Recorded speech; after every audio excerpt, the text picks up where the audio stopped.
There's a version of you that says, once I finish my degree, then I'll start doing this other thing. Once I get this new job, then I will finally start doing what I'm really passionate about. And somehow that moment never comes.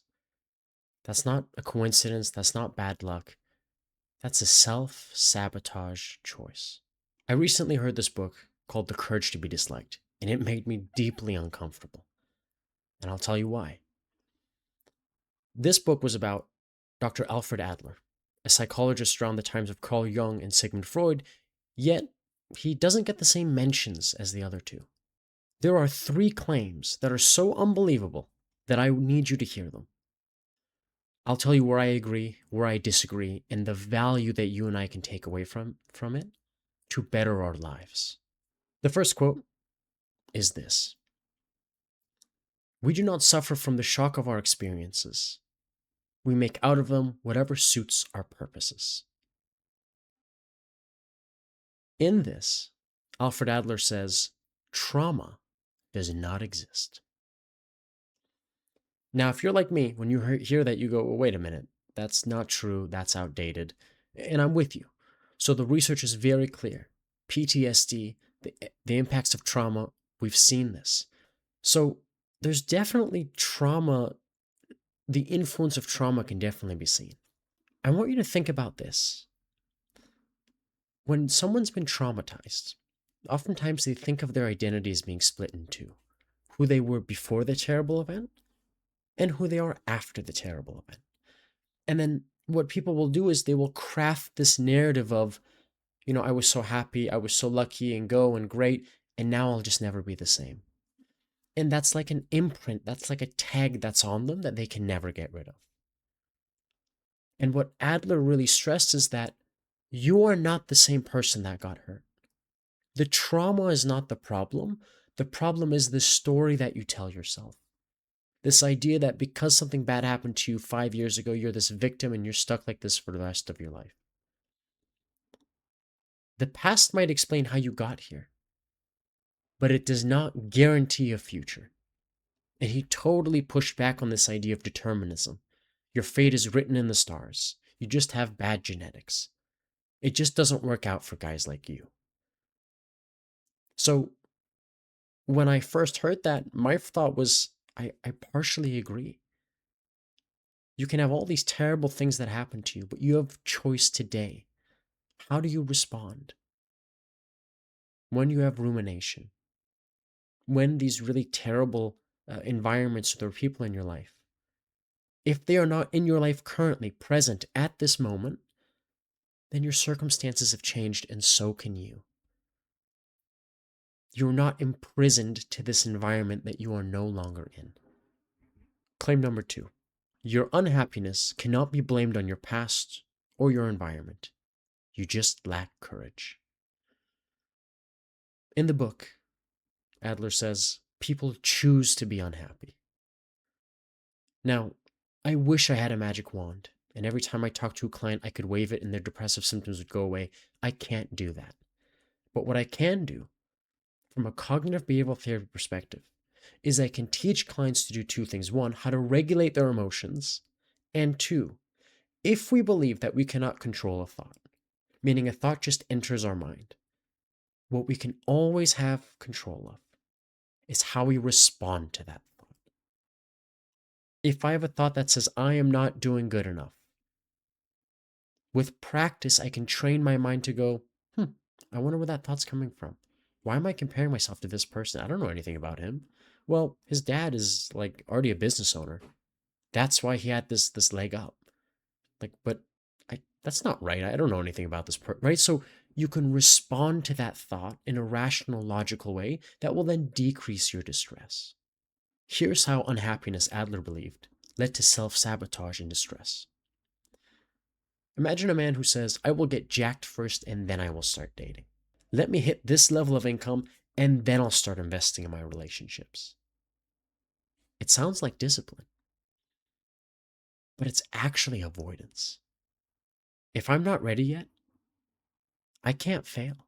If conditions aren't perfect, I don't have to begin. If you say you have this amazing passion project, but you don't have the time to engage in it right now. But in a couple of years, when work slows down, then you'll start that cool project, that cool side hustle. What does that allow you to do? It allows you to postpone your dreams, not because you're afraid, you just don't have time. Oh, shucks, if you only had more time. Adler points to courage. You lack the courage to try, you are afraid to fail. And thus will say, well, it's not that I'm choosing not to. I can't. I don't have the time. I can't be happy. I have back pain right now. If I didn't have back pain, then I would be happy. And then your back pain gets better, and then it's something else, right? The core belief is, I am not ready. The story, the narrative that you create, then protects you from trying. In the short term, you never find out if that belief is true. And in the long term, you let go of the steering wheel and you let life control what happens. With this mindset, we stay in our room. Our room is a controlled environment. It's familiar. There's certainty. There's low anxiety. It's safer than out there.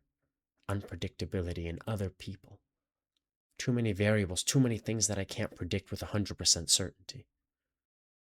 So when Adler says people choose to be unhappy, and you're still saying, but Daniel, there's generational trauma. Gosh, how could you say that? And there's abuse. I hear you. You're right. And it doesn't have to be an or, and that person can choose to go to therapy. That person can choose to try to get help. That person can choose how they want to regulate their emotions. And yes, there are definitely systemic opportunities for some that aren't there for others, depending on geographical location, financial resources, absolutely. But you got to be very careful, because what Adler would say is, if you go, you know what, because of the color of my skin, I am doomed to not get better. Because of the sexual orientation or because of my ethnicity, it just doesn't work out for people like me. Just because you have it worse systemically doesn't mean you don't have the choice today to try to do your best with what you have. Claim number 3, all problems are interpersonal problems. Adler believed that every problem you have, at its core, at its root, is a relationship problem. How does that make sense? If you're confused, so was I when I first read this. So let's test it. What about money, health, or career? Money, health, or career. I'm not doing enough. What does enough look like? Who are you comparing yourself to? If I can't compare myself to anyone, is it bad if I still live at home at 30 years old? I wasted my 30s. Well, what is the opposite of not wasting? Living to the fullest? What does that look like? It looks like your friends on Instagram who went to that bachelor party. So they defined what fulfilling lives in their 30s look like. How about that inner critic, that voice that says you're not enough, you're stupid, you're not trying hard enough? That voice, chances are, that came from someone. You weren't born with that voice. That is the influence of a teacher or a parent or someone in your life that had that influence on the way you think about yourself. Trace any problem far enough, and you will find a relationship at the root of it. Here's what really scares me. Nobody is coming to tell you that you are in your own way. They're going to validate your opinions. Oh, you're right. It's so hard. Oh, the economy. Oh my gosh. Oh, your dad did that to you. He's so terrible. And they're right. There's truth in that.